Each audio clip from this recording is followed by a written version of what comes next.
Hello, this is George. And Bonnie. Mwah. And this is Adonai's Sanctuary of Truth class. Oh, now what you did. Oh, bye-bye. There you go. I know it's bigger. It's like you touched it and moved. Tonight, we're going to have an interesting talk about Exodus, or Shemot. Chapter 3. My sweetie's going to start out by reading verse 2. The angel of Adonia appeared to him in a fire blazing from the middle of a bush. He looked and saw that although the bush was flaming with fire, yet the bush was not burned up. Have you ever noticed that the angel was in the fire of the burning bush? It wasn't Adonai. What Moses saw wasn't the flame of Adonai. The angel of Adonai appeared to Moses in the fire. I never noticed that before. Some old guy told me, reminded me. His name's George. Alright, we're starting. Seeing what happened, Moses became curious and says, what's the matter? I just wanted you to make sure you're facing them. I'm going to go over and find out what's going on. What an amazing sight it must have been. Seeing something that you had never seen before. Ever. You could say that Moses saw the flame that actually drew him to his permanent job. Yep. My sweetie's going to read Exodus 3:3. Something's wrong. That's way behind. So I feel here. Moses said, I'm going to go over and see this amazing sight and find out why the bush isn't being burned up.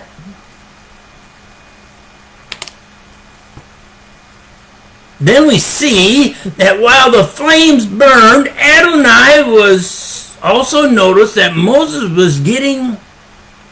had great wonder. And that Moses was getting to the spot where he could talk to Adonai. Even though in reality it didn't seem like Moses was all that concerned about his countrymen. What would happen to you if you heard, not just felt, but you heard Adonai wanted you to do something, but heard his voice personally?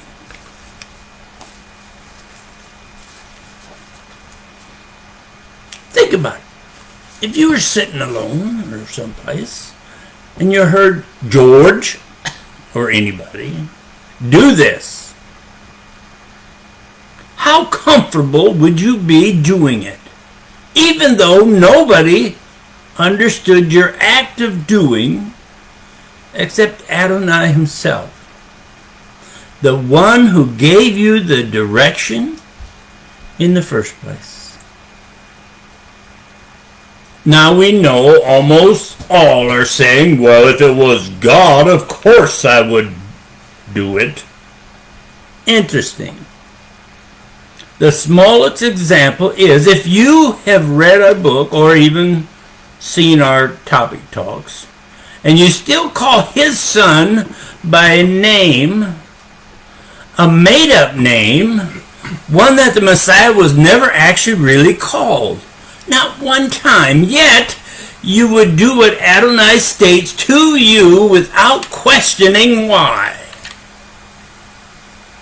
With that bit of insight, without questioning, most are going down that huge road through that large door.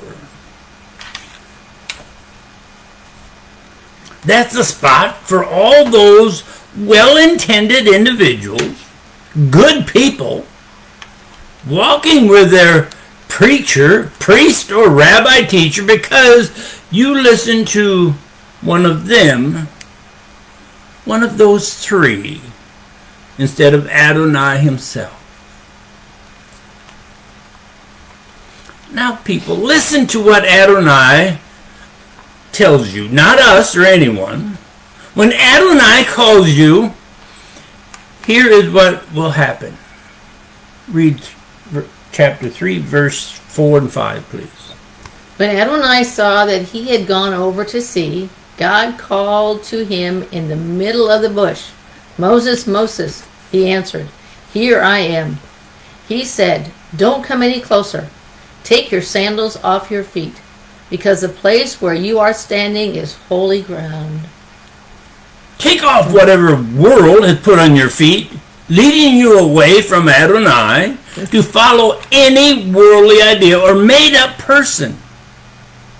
At first, we wrote Messiah, then changed it to person because Yeshua isn't a made-up person. He is real. Yeshua isn't a made-up name like Isus or Jesus. No, Yeshua was really not made up at all. In 3:4, Adonai calls Moses.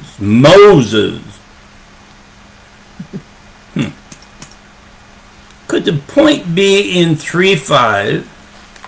Could the point of 3:5 be people take off your worldly worshiping, take off your sandals if you are on holy ground? If you are on holy ground. Stop dragging Yeshua through the mud of an imitation.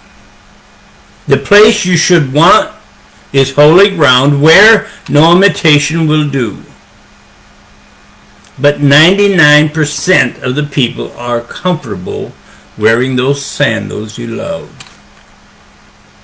while walking on Yeshua's or Adonai's holy ground. So why change? You're happy. It seems, well, think about it. So was Moses. Yeah. He will try to use every excuse possible for that period of time, just like most of you right now. Read 3, 4, and 5 again, please. When Adonai saw that he had gone over to see, God called to him from the middle of the bush, "Moses, Moses." He answered, "Here I am." He said, "Don't come any closer. Take your sandals off your feet, because the place where you are standing is holy ground." When will Adonai hear you say, "Here I am"? And you pay attention when he talks and states, "Get rid of the imitation and stand on my holy ground." That statement doesn't go for you acknowledging Yeshua, although to us that's the most important one. It goes for the lifestyle, language, and how and or if you worship, even who you worship. Is Adonai saying, read the first part of 5. First part of 5? Mm-hmm. He said, "Don't come any closer." Don't come any closer. Take off all your worldly sandals before you can stand on my holy ground. Is and has Adonai been saying to you and society, "I am the God of your father"? If Adonai talked to you like that, would and have you, well, read 6, please, verse 6. "I am the God of your father," he continued, "the God of Abraham, the God of Isaac, and the God of Jacob." Moses covered his face because he was afraid to look at God. Oh, we can hear the majority saying, or at least thinking, if Adonai said that, I would listen.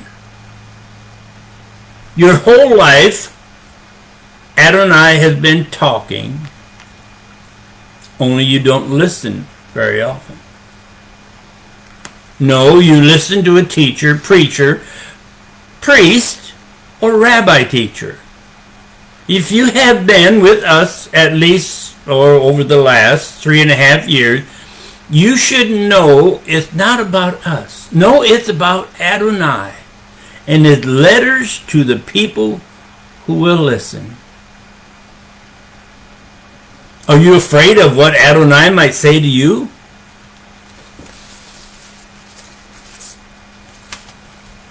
Read 6 again, please. I am the God of your father, he continued, the God of Abraham, the God of Isaac, and the God of Jacob. Moses covered his face because he was afraid to look at God. The last part of 6 states, Moses was so afraid he covered his face. So was it because he never experienced anything like that before? Or did he know enough about the Jewish religion that he knew he shouldn't look at, as a sinful man, at Adonai?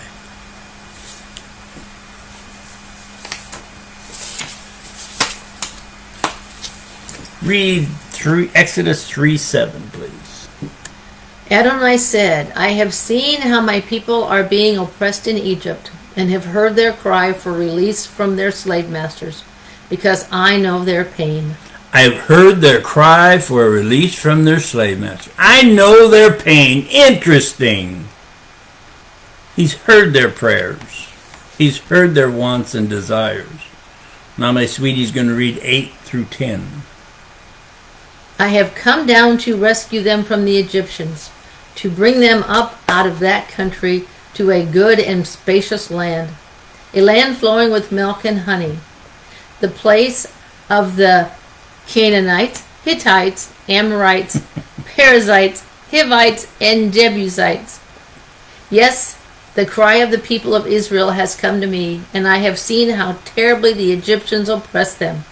Therefore now come, and I will send you to Pharaoh, so that you can lead my people, the descendants of Israel, out of Egypt. Now that's a whole mouthful to swallow at one time. Moses ran from Egypt, and now Adonai is saying, I'm sending you, Moses, back there to lead the descendants of Israel out of Egypt. You might say Moses, having somewhat of a nervous breakdown, says, 3:11, please. Moses said to God, who am I that I should go to Pharaoh and lead the people out of Egypt? Who am I? Think about this. Does it state anywhere in the scripture that Moses actually worshiped Adonai like the Israelites before? We don't see it. He must have known he was a Hebrew from what we went over in the first few chapters. But it doesn't state he was over religious about the Hebrew God. Now, he was more of a, I'll let the chips fall where they may at this period in his life. See, when he left Egypt, he ended up in Midian, and he just took over with, married, had a good life there. And that's why we said he may have, in this period of his life, may have been inquisitive. Maybe because the bush didn't burn. But you would have to say not over enthusiastic about jumping with both feet into the fire. Then Moses hears verse 12. He replied, I will surely be with you. Your sign that I have sent you will be that when you have led the people out of Egypt, you will worship God on this mountain. I will surely be with you. Think about it. Was Moses' first expression, okay, let's go. When you study this, it seems like he wanted out, not in. Adonai says, you are to bring my people back to this mountain to worship me. Then you see Moses jumping up and down, hollering, "Adonai sees how great I am, and how I'm such a great leader. He's going to give me the biggest church ever." Okay, maybe not quite that much excitement. All right, no excitement at all, really. A lot like almost all people today. How do I explain to them when they ask, "Who sent me?" he asked. As my history in my life, what would draw anyone to believe Adonai sent me? Might as well said that. He ran. They're going to believe me. I love God, but I'm not like those priests and rabbis. Maybe it would be better for you, Adonai, to pick someone else. By the way, he asked, "What's your name? What can I tell them when they ask me?" Read 13, please. Moses said to God, "Look, when I appear before the people of Israel and say to them, 'The God of your ancestors has sent me to you,' and they ask me, 'What is his name?' what am I to tell them?" The God of your ancestors has sent me to you. Interesting. You think the Hebrews' first thought would be, okay, why did he pick you and not somebody who's been with us all the time? Well, that's what he stated. Read 14, please. God said to Moses, you gotta read that for me. Eliah, Asher, Eliah. I am. What I am. I am, it says, I am will be what I am will be. He added, here is what to say to the people of Israel. Eliah has sent me. Yep. I am has sent me to you. I am what I am. Eliah, Asher, Eliah. Here is what you are to say, Eliah has sent me. Now read 15, please.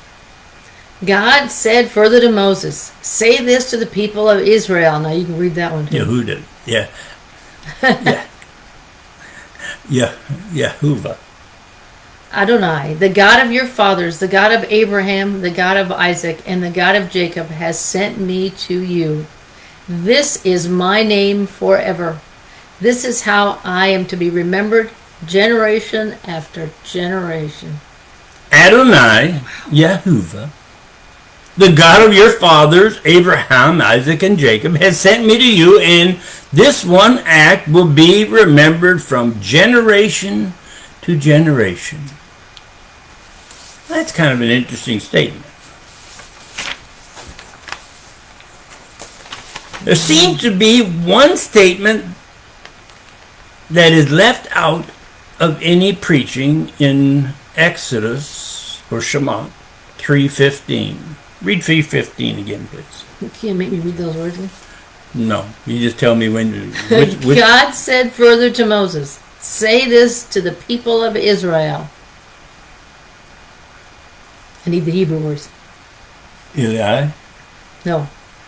Yeah. Oh, Sorry. Yehovah. The English pronunciation is Jehovah, but it's Yadheva. The God of your fathers, the God of Abraham, the God of Isaac, and the God of Jacob has sent me to you. This is my name forever.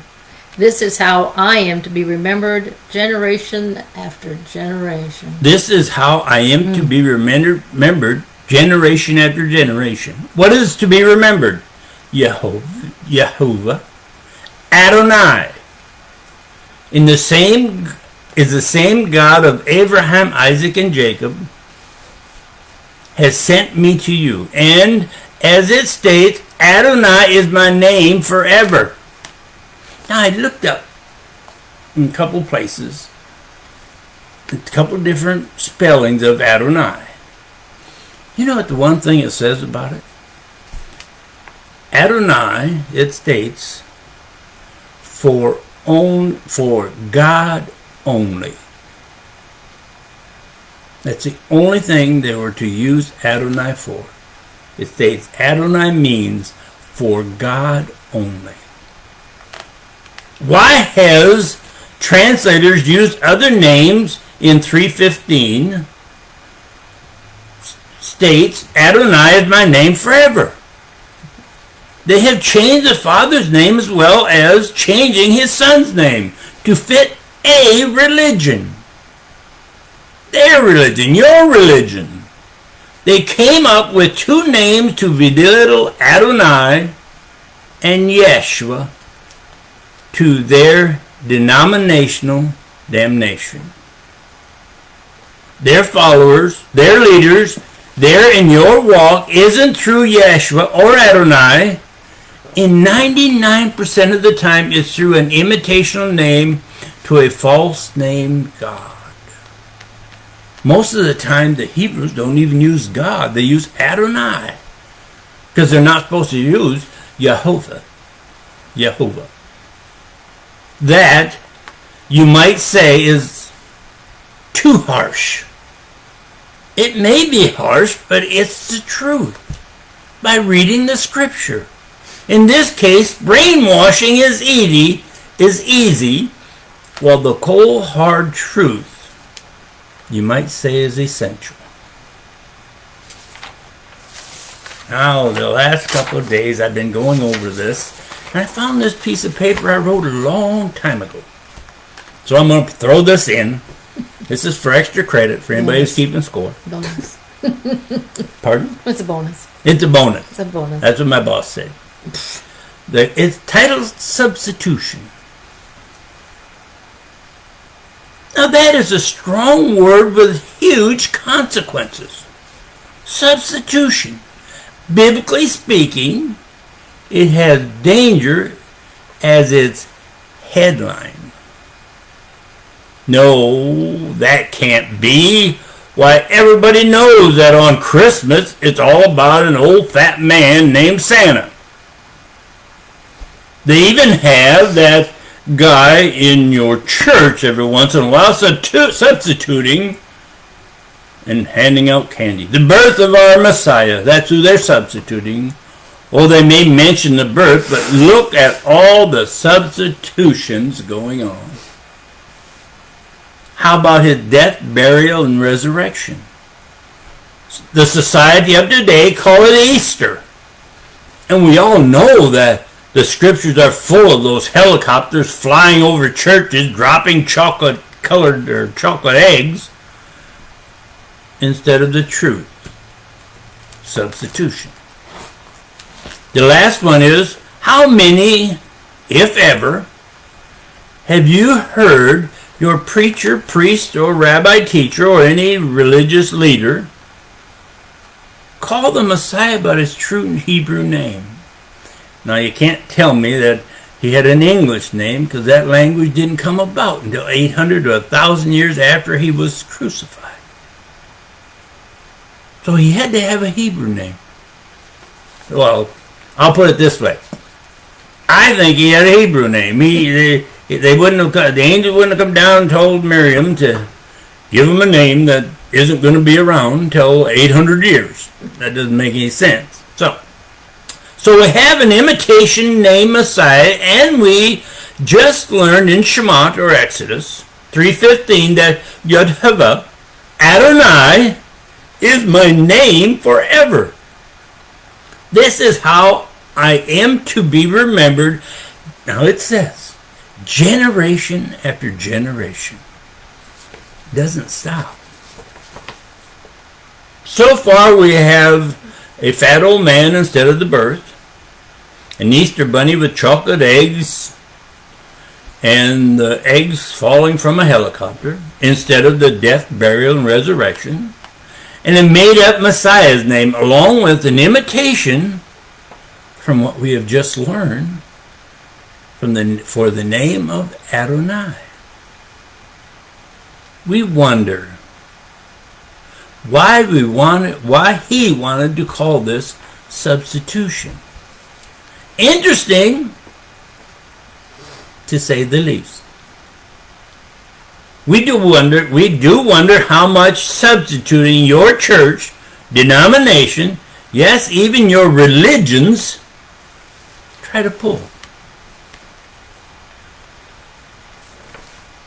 That was extra credit. It was extra credit.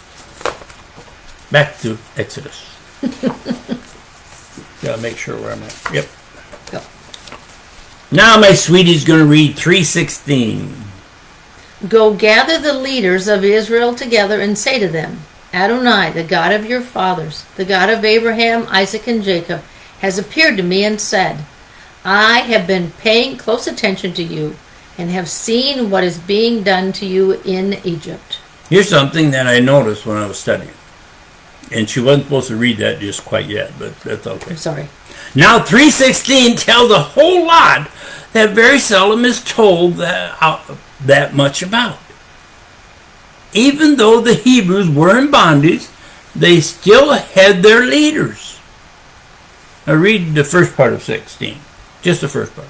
Go gather the leaders of Israel together. Were their leaders free to meet together and send the workers out to do the work? The older, more mature men would lead their clan, be looked upon to use their useful wisdom at this time of servitude. Read 17, please. And I have said that I will lead you up out of the misery of Egypt to the land of the Canaanites, Hittites, Amorites, Perizzites, Hivites, and Jebusites, to a land flowing with milk and honey. Adonai has appeared to me. Adonai told me that he has seen what you have went through in Egypt, and now the time for you, my people, to take the land flowing with milk and honey. Here's the interesting part. When they met Pharaoh, the part she just read in 16, it wasn't just Moses and Aaron like the movies we all remember. Remember in the movies, Moses, Charlton Heston and whoever played Aaron went up to be Pharaoh, see Pharaoh? But the scriptures say it was to be, read 18. They will heed what you say. Then you will come out and the leaders of Israel before the king of Egypt, and you will tell him, Adonai, the God of the Hebrews, has sent us. Now please let us go 3 days' journey into the desert, so that we can sacrifice to Adonai our God. You and the leaders of Israel. That's the one thing I never noticed before. Because every time I read that, I thought about Moses in the movie going to Pharaoh.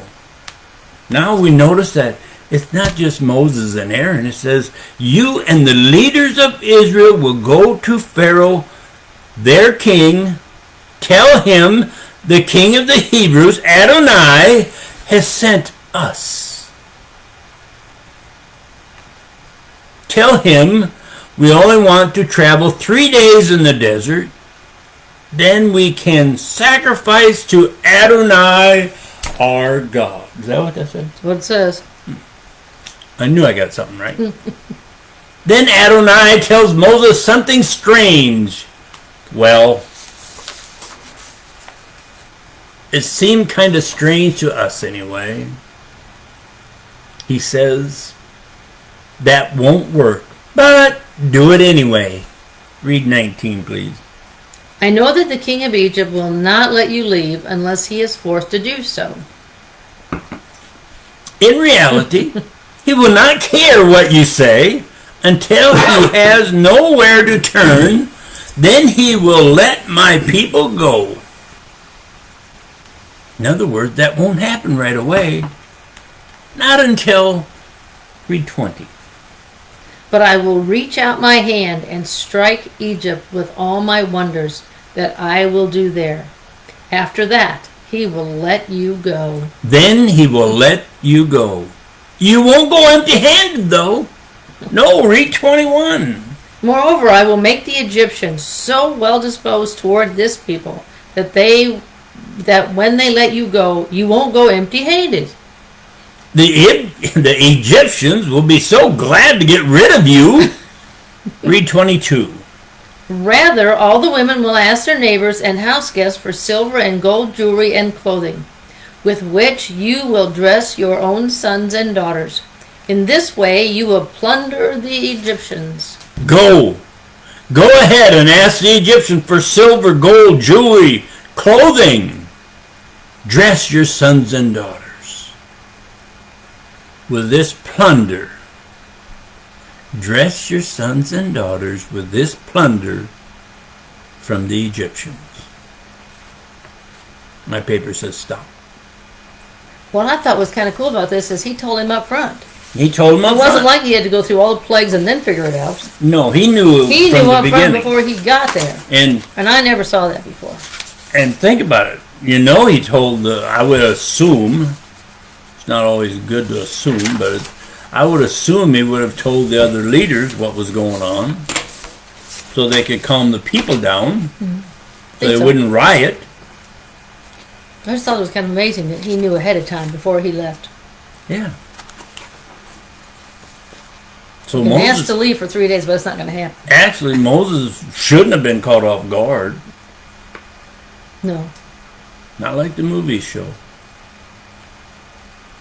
And you know something? The one topic in this whole talk today was, as far as I'm concerned, the substitution part. People don't listen what it said there about